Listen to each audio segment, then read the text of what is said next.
Welcome back to Vigor. It's your boy Stealth Jet, and I'm back in the mix. In this video, I'm gonna go ahead and just tell y'all it right now. I'm going to tell you why KB3, a very persistent viewer on my streams, shout out to you, my boy. KB3 coined the term Batterie Death and Batterie Death. This video will explain why he coined up that term and also why I ran with that term too. This is a true lone wolf run. What I mean by that, there is nothing but teams here. Nothing but teams. So let's see where we spawn at. And we spawn near, well, basically midpoint between an exit and a landmark that somebody spawns at. And remember, somebody in this encounter means somebodies. Now I checked underneath this wood bridge here because the last encounter I played on this map where I died, there was some chemicals down there, and then I got pinged twice and then killed immediately afterwards. But anyways, new encounter, new day. Alright, so if this was nothing but solos, what I would do is I would head towards the radio mast with that red house in it. And I thought about this even before the container went off. The radio mast is probably like the third most visited landmark on this map. And seeing as how the container is right near the radio mast, I'm not gonna go near it, because thinking in a team's mentality, they like to stick together, obviously, and they're gonna loot the map. Why would I get in their way? And yes, I brought way too much butter for this little teeny piece of bread. I got tired of dying, so I brought pretty much everything I could in terms of consumables. This will probably be the most loaded you will ever see me as. I will not bring this many consumables out into the field ever again. I got tired of dying, you know? But anyways. So, right here, or a little bit afterwards, you're going to see a person running from the direction of the container to the direction of the airdrop location. And you see, if I would have went to the radio mast, I would have got caught in those two people's path of travel, excuse me. So good thing I just avoided where they were going, and now I pretty much have the entire side of this map, well, this entire side of this map to myself. And the only thing that kind of gives me a little bit of anxiety about this map is that I already spotted two people all the way over here. And they're in the middle of the map, the people I spotted. If you can spot them, and you're not like camouflaged or prone or something, then they can spot you. But from the looks of their behavior, they didn't spot me. Cool. And I'm gonna see if I can get lucky by using this this cache right here. And ever since, I mean, look, back in the days, there was only one buried cache, and that one buried cache had the stuff in it. Back in the days, Atomic Blast 21 and I used to spam field hunting and just scour the map for that one patch of dirt that didn't look right, as I find a picture, and that was the cache. But see, now they made it where there's like a bunch of different spots, so, you know, getting lucky in this game really means getting lucky. But I digress. Car alarm went off. Kind of bad for me. But from where they were heading, as I'm trying to figure out where this cache is at, and it's actually on the other side of the map. Actually. From where they were heading, they're not worried about this side of the map. They're worried about getting kills. I know you heard that. I know you heard that just now. That is the sound of Batterie Death. This map is small. The teams, maximum 3. The death, maximum everybody, excluding you if you play it right. If you let things play themselves out, if you let things run its course on this map, I want to say about 3 times out of 10, you'll be okay. 3 times out of 10, if not 2.5 times out of 10. Now right here I notice that a tether is right there. So if that thing goes off, as I'm checking my picture one more time, because I'm thinking it's near here, but it's not. It's on the other side of the map. If that tether goes off right now, I'm screwed. Because remember, it's not somebody, it's somebody's. So I'm keeping an eye on it. And right now I'm thinking, I probably need to go down there. And that's all the more motivation for me to go down there. Transmitter, right in this bush. Run. Become the ghost. Become the ghost. Checking behind me, because I did hear some footsteps a little bit. And take cover behind this house. Around the corner of this house. Don't hear anything? Let's check the other corner. Stop moving. That is a person. You hear that that's a person. But remember, it's not somebody, it's somebody's. I'm going to forget that for just a moment, but I'm going to get quickly reminded soon after. After what, you may ask? After this guy crosses that.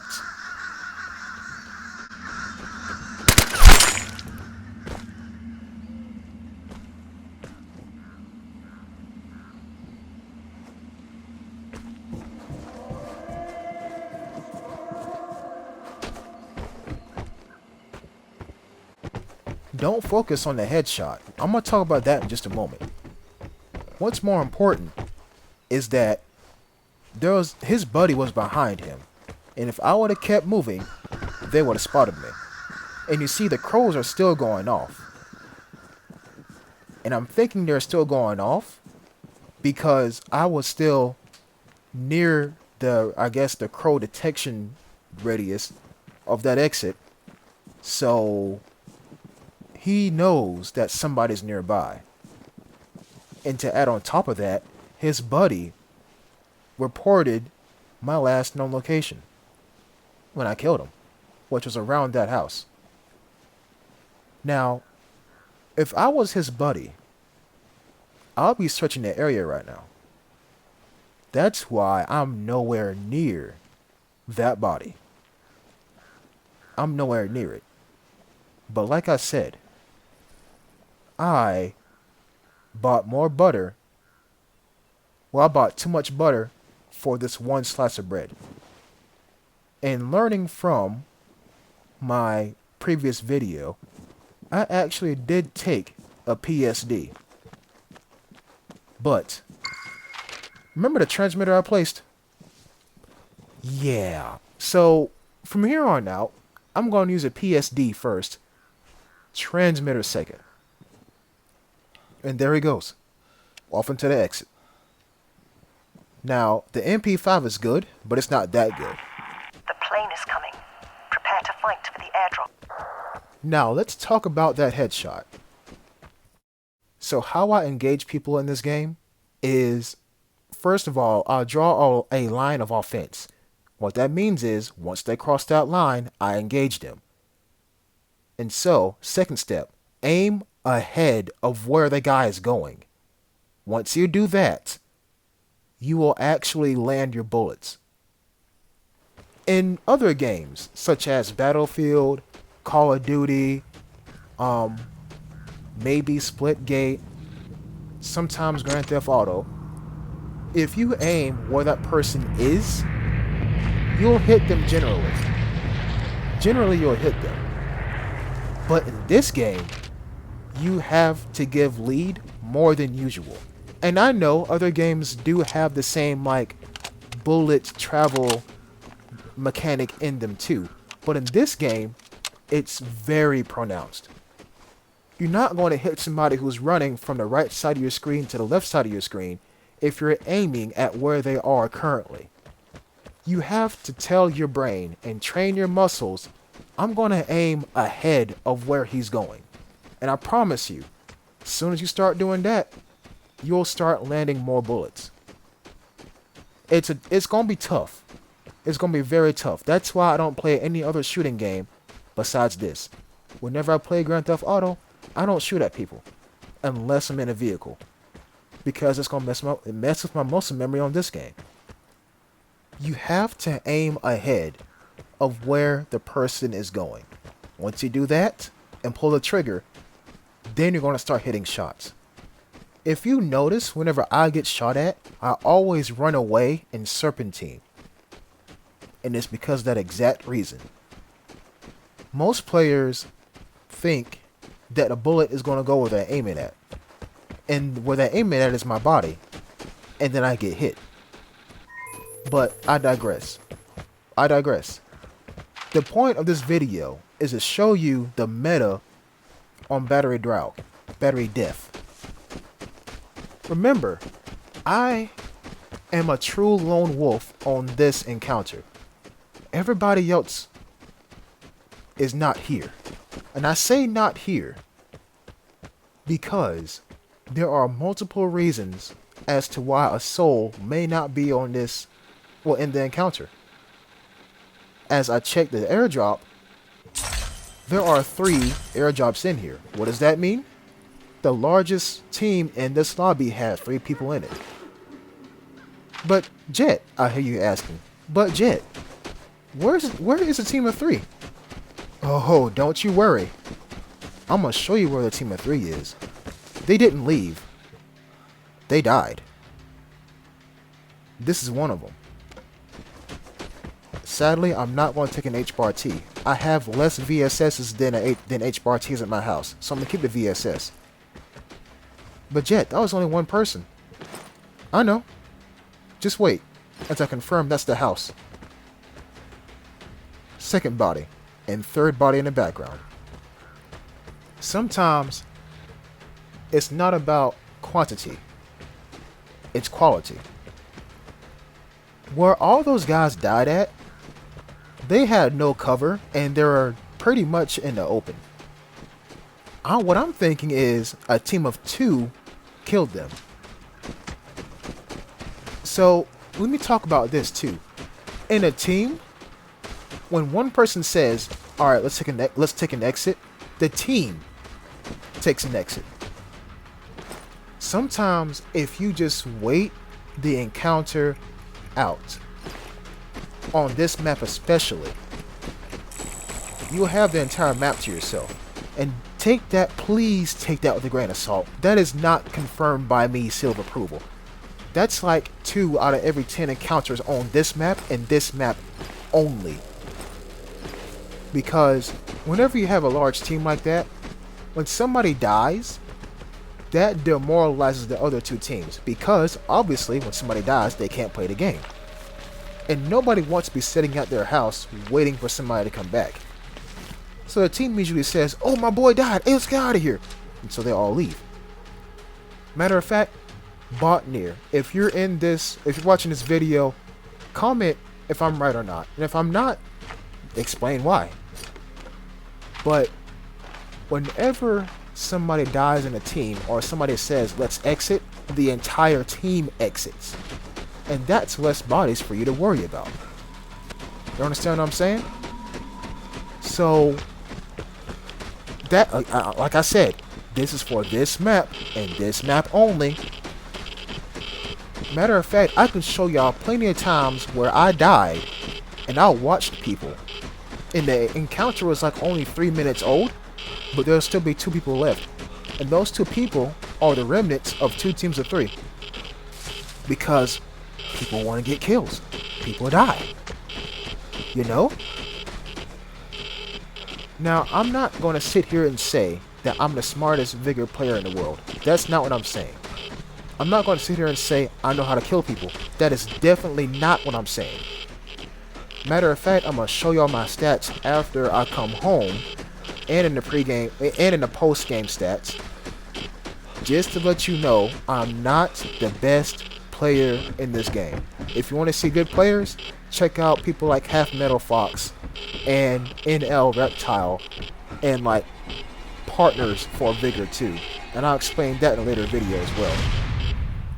But I wanted to show y'all the meta on this map, because this map, it can be very unforgiving, but if you play it patient enough, you can come out on top. 5,500 XP. Now, given I took a risk of shooting one guy in the head while his teammate was right behind him, given that, but it was just my luck that his buddy didn't want to mess or get into another gunfight. So he looted his partner and he left. That's not going to happen every single time. Some people in this game, like me, if their buddy dies, they go into a blind rage and they will hunt you down. If I play with a buddy, I would hunt them down too, if the circumstances are in my favor. Do not think that this encounter I just showed you will be every encounter on Batterie Death or Batterie Snodekt. Do not think that. This is a case that will happen maybe 2 out of 10, if not 2 out of 20 encounters on that map and that map alone. And there's my stats. For my playstyle, 85% survival rate is good, in my opinion. But I have 70.5. Sometimes I get hunted down. Sometimes I make mistakes. Sometimes I get too aggressive, push an envelope, and die. But, yeah, I just wanted to bring this to y'all's attention. I hope y'all enjoyed this video, and I'll catch you in the next episode. Until next time, peace.